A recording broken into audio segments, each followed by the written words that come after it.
This channel does not promote any violent, harmful or illegal activities. All content provided by this channel is meant for an educational purpose only. কোথাও হয়েছে camp যেখান থেকে সবাইকে ঠান্ডা পানীয় ও ছোট ছেলেমেয়েদের খাবার দেওয়া হচ্ছে। কোথাও মাথায় টুপি পরে মিছিল হচ্ছে বিশ্ব শান্তির বার্তা নিয়ে।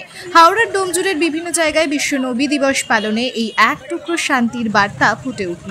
ভেসে উঠল এক টুকরো ভারতবর্ষ। কথায় আছে ভারতবর্ষ বৈচিত্র্যের মধ্যে ঐক্যর ধারণা বহন করে। সেই সম্প্রীতির বাতাবরণ ফুটে উঠল এই বিশ্ব নবী দিবস পালনে। হাওড়ার ডোমজুড়ের বানিয়ারা অনুষ্ঠিত হয়ে গেল বিশ্ব নবী দিবস। এখানে মোট কয়েক হাজার কচি কাঁচা সহ মানুষ মিছিলে সামিল হয়। প্রায় 2 কিলোমিটার মিছিলে মানুষ অংশগ্রহণ করে। শেষে সমস্ত মানুষকে মিষ্টি বিতরণ করে এবং পথ চলতি মানুষকে মিষ্টি বিতরণ করে। উপস্থিত ছিলেন বেগরি গ্রাম পঞ্চায়েতের প্রধান দেবাশিস দাস, জগৎবল্লভপুর তৃণমূল কংগ্রেসের সভাপতি সুবীর চ্যাটার্জি। এই মিছিলের সমস্ত পরিকল্পনা মুকুল মোল্লার। উপস্থিত ছিলেন পঞ্চায়েত সমিতির সভাপতি আশা মণ্ডল। পাশাপাশি বাঁকড়াতেও মিছিলে অংশগ্রহণ করেন হাজার হাজার মানুষ। বাঁকড়া কবরপাড়া থেকে জাপানি গেট পর্যন্ত শুক্রবার সকালে এই বিশাল মিছিলে ছিল নানা চমক। বিভিন্ন জায়গায় বসেছিল ক্যাম্প, যেখান থেকে খাবার দেওয়া হচ্ছিল। পাশাপাশি যারা গরিব তাদেরকে কোরআন ও ইসলাম ধর্মীয় উপকরণ দেওয়া হয়েছে। তারা বলেন, নবীজি যেমন সারা বিশ্বে শান্তির বার্তা দিয়েছেন, তারা তার আদর্শে শান্তির বার্তা দিয়েছেন। আপনারা দেখছেন আনন্দ বাংলা সবার আগে।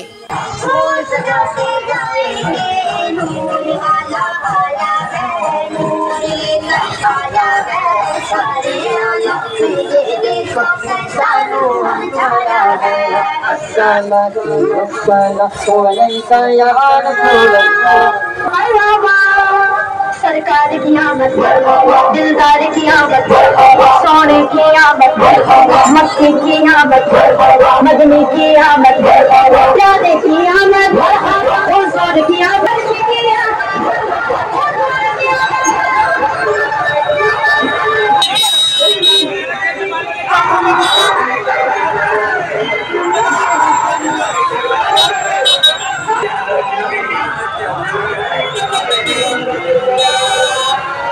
দাদা জগৎবল্লভপুর কেন্দ্রে সভাপতি পঞ্চায়েত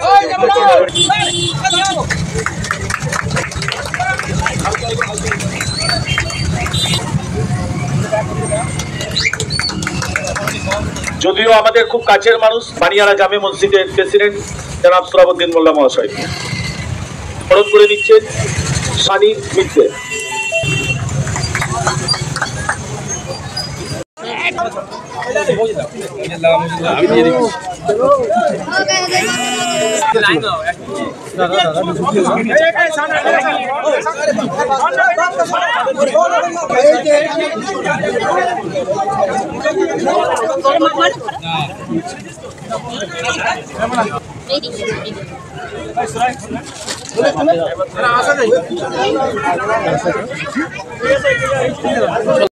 এসেছিলেন এই পৃথিবীর প্রেক্ষাপটটা যদি আপনি ইতিহাসটা লক্ষ্য করেন তাহলে বুঝতে পারবেন যে সেই সময় অরাজনৈতিকতা থেকে শুরু করে মানুষ বর্বরতার মধ্যে, অন্ধকারের মধ্যে, আচ্ছন্নর মধ্যে ছিল।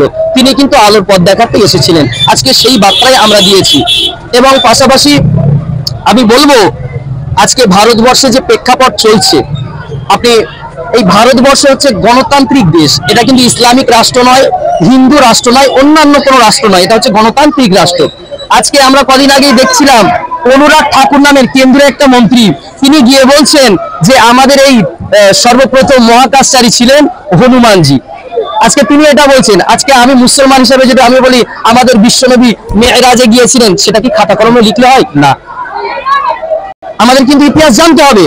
আজকে আমাদের উচিত ভারতবর্ষকে বাঁচানো। কেন? আমাদের পূর্বপুরুষেরা এই ভারতবর্ষের জন্য রক্ত দিয়েছিলেন, অর্থ দিয়েছিলেন, স্বাস্থ্য দিয়েছিলেন, জীবন দিয়েছিলেন, জমি দিয়েছিল, ইত্যাদি ইত্যাদি।